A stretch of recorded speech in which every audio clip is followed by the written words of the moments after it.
Notre vie spirituelle a commencé bien avant notre vie d'ici-bas. Le prophète sallallahu alayhi wa sallam nous dit que lorsqu'Allah créa Adam alayhi salam, il caressa son dos et en fit sortir toute sa progéniture qui devait vivre jusqu'au jour du jugement. Donc Allah a d'abord commencé par créer Adam alayhi salam, le père de l'humanité. Il a ensuite fait sortir toutes les âmes qui devaient vivre jusqu'au jour du jugement. Et toutes ces âmes ont été présentées à Adam alayhi salam. Et dans le Coran, Allah dit qu'il a appris à Adam alayhi salam les noms de toutes choses. Et donc toutes choses, ça inclut nos âmes, nos personnes, nos caractéristiques, nos qualités et nos défauts. Donc Adam alayhi salam nous a directement rencontrés et a eu accès à des informations directes sur nous. Mais nos âmes ont également eu une conversation directe avec Allah.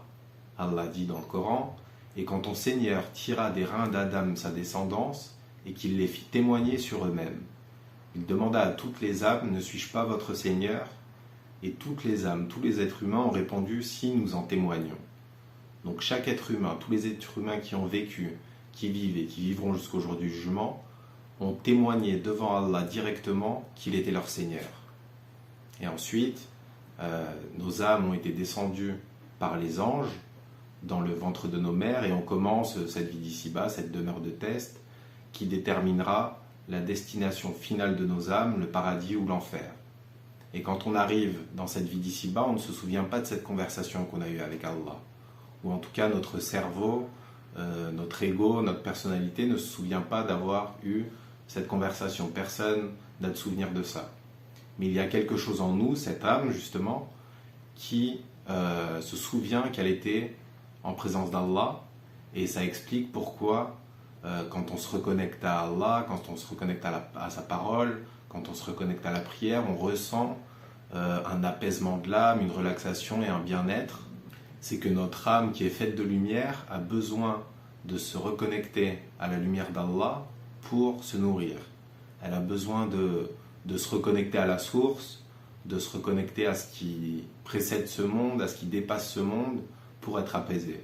Tout comme notre corps qui est fait de terre a besoin de ce qui sort de la terre pour se nourrir, cette lumière a besoin de la lumière d'Allah pour se nourrir également. Et ensuite, au moment de notre mort, les anges viennent recueillir nos âmes, les emmènent dans les cieux et les ramènent vers Allah.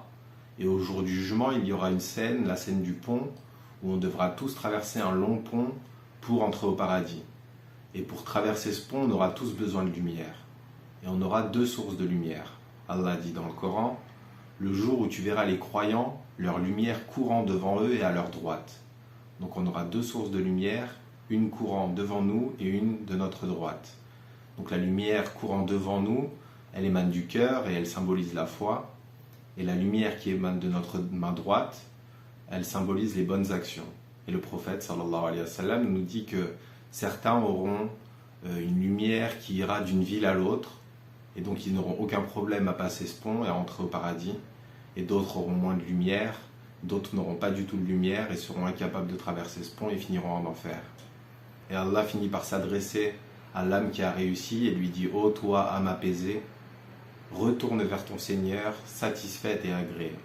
Satisfaite d'Allah comme Seigneur, satisfaite du destin qu'il t'a décrété ici-bas, satisfaite du chemin parcouru, et agréée, c'est-à-dire qu'Allah est aussi satisfait de toi. » Il continue en disant « Entre parmi mes serviteurs, donc entre en compagnie de ceux qui ont également réussi, et entre dans mon paradis, qu'Allah nous fasse tous entrer dans son paradis. Salam alaikum wa rahmatullah.